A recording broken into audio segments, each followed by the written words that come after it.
happy you are for Ron scoring the winning basket last night, but before that, what you said to him on the bench when he took the so-called alleged three-point that you should have got.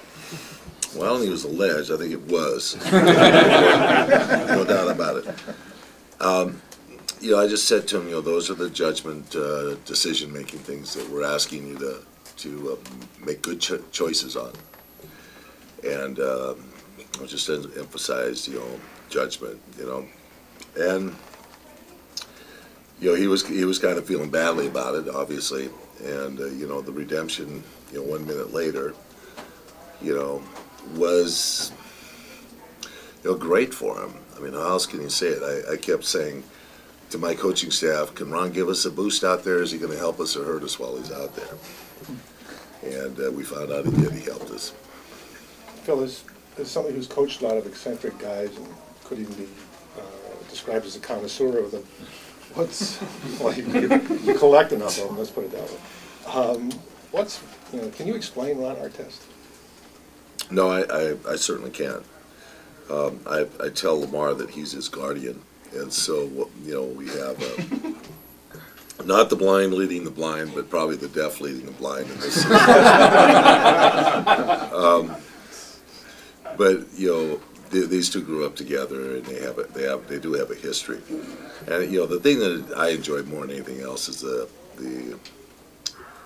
excitement and the happy faces that surrounded Ron after he made the shot of his teammates, who all knew that he had messed up and were rooting for him to, you know, have a comeback. Ron said outside that he feels disrespected by the way Alvin Gentry and other coaches have been thinking that they can just bait him into bad shots, and that's been a game plan. Have you talked to him about that before, that they're trying to do that to him? Yes. We usually tell, you know, Ron and Lamar, there's a reason why you're open. And I don't know if that makes enough sense, you know, saying it that way, but there is. I mean, and we told Ron in our game plan, you know, last year against Houston, that we, you know, anticipated this type of behavior, and you know, we're ready and willing to allow you to hit a three in those situations, and you know, we believe you can hit them, but you have to have good judgment when you do. All in all, how well do you think he's done in not taking the bait?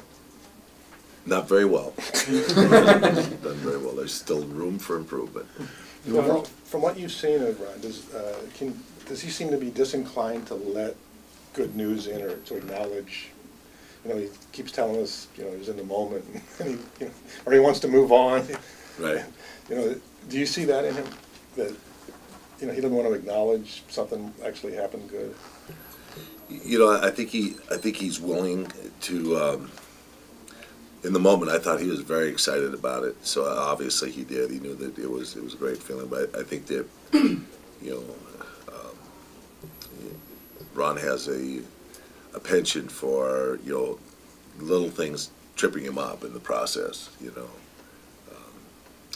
incorrectly reading the board as to, you know, practice time today, and you know, not being on time to practice by a half an hour. So you know, those type of things are the things that continually follow him. So. You know, he is kind of dogged by his own nature. Has that improved at all over the course of the season? Have you seen him start to figure things out, fall in line? Usually, you know, I have no issues with him being on time, but it's just one of those nights. I think he was so excited after the game that all that processing, the things that were on the board that were there, didn't all register. You find him, or? Oh yeah. That's all part of it. What is the relationship with Lamar and Ron? How's that affected as far as just him getting acclimated this season? Well, I think he's felt comfortable. I really do. I think he's felt comfortable here. Obviously, you know, Lamar getting married and, you know, having a life, a family life, or you know, an engaged life, you know, change the relationship a little bit off the court. But I think, you know, on the road and stuff, he's fully engaged.